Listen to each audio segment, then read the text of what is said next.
There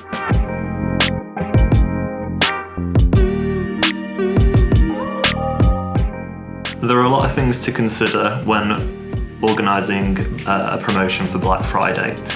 This can vary from the margins of your product. This can also vary on the industry that you're operating in. What I would say the most important thing to do if you're operating a business is to consider whether your product's business to consumer or business to business.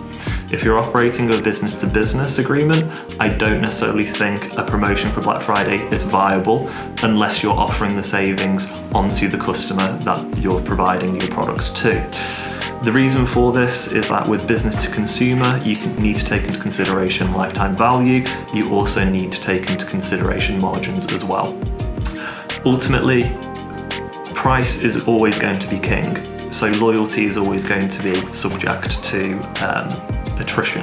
So again, when you're operating or looking to make a promotion during the Black Friday period, you want to consider those things.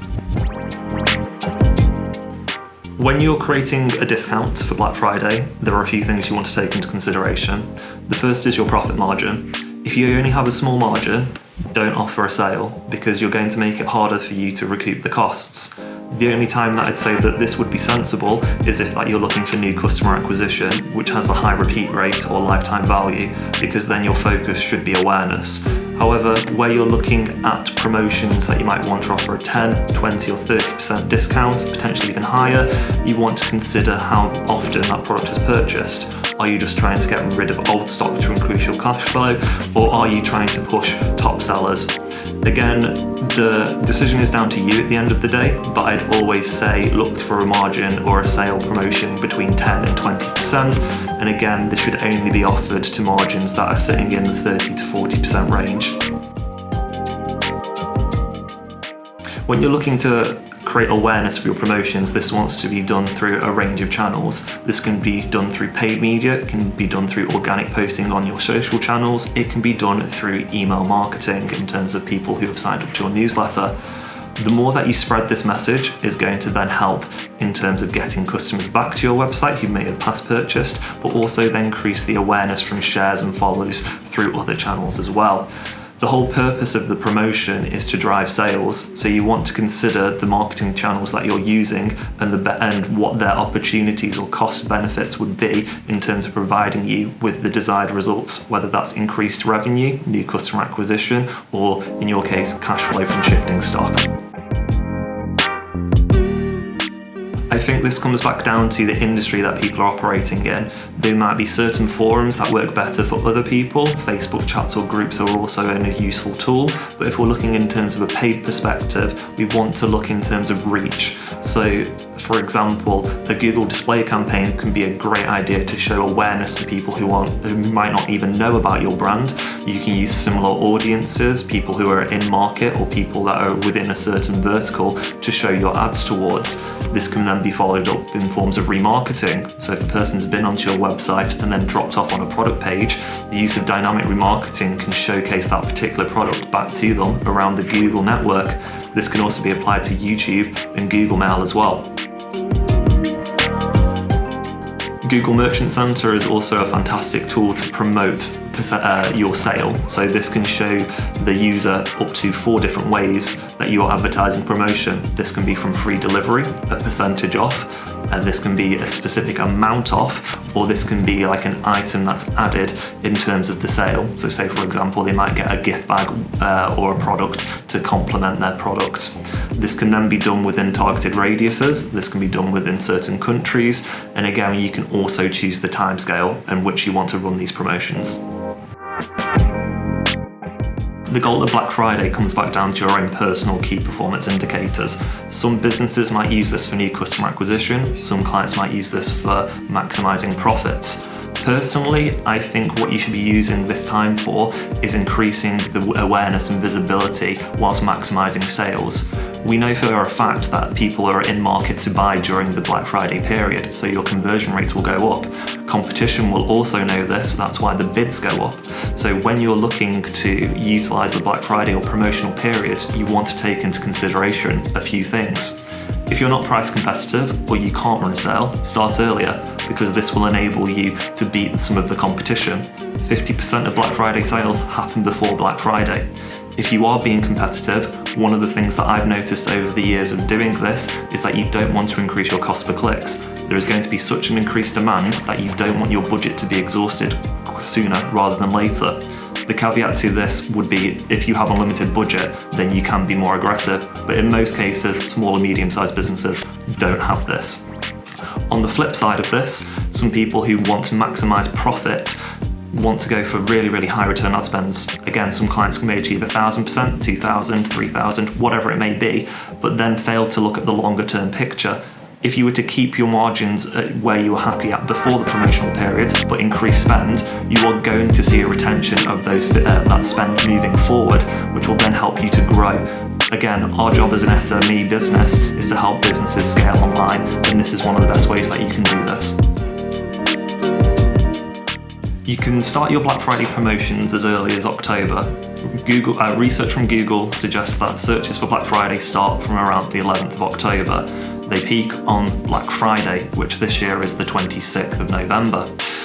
During this period, there are a range of things that you want to consider. Again, if you're not price competitive, please start your promotions earlier, so then you can have a better competitive edge. If you are competitive on price, or you're waiting for your manufacturer or distributor to provide those prices, you may have less time to run these sales. I find that from experience, running a promotion either on a few specific dates or over a 2-week period provide the best results. Again, this will depend on if this is your own brand or a branded product that you're selling. In terms of making changes on the day, that is completely fine, but this should be done in terms of performance. If you're exceeding your targets, you want to make sure that you're not limited by budget, whereas if things aren't working as well, you want to consider key performance indicators such as can people check out easily, what is the time on site, and if changes are needed to be made there, then I recommend that your website can deal with that capacity. Otherwise, performance may not work as well as you'd hope. In terms of the Google Ads campaigns or any marketing campaigns you are running, naturally, if you're running out of stock on products, you would want to pause those products because you don't want to waste budget, especially on search campaigns. With regards to shopping, if your product has run out of stock, it will stop showing on Google, and this is nothing to be concerned with, so there will be minimal budget waste here. There are certain scripts that you can use which will automate the search campaign side of things. However, this comes back down to good stock management and inventory management from your website. So if there are issues here, this may be something you want to avoid doing. They keep it simple.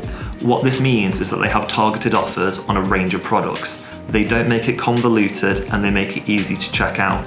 They offer a range of payment options, finance as well, and they enable various different ways to facilitate this. This can be done through their social channels, this can be done through their Google channels, and it can also be done in terms of ongoing promotions on the day.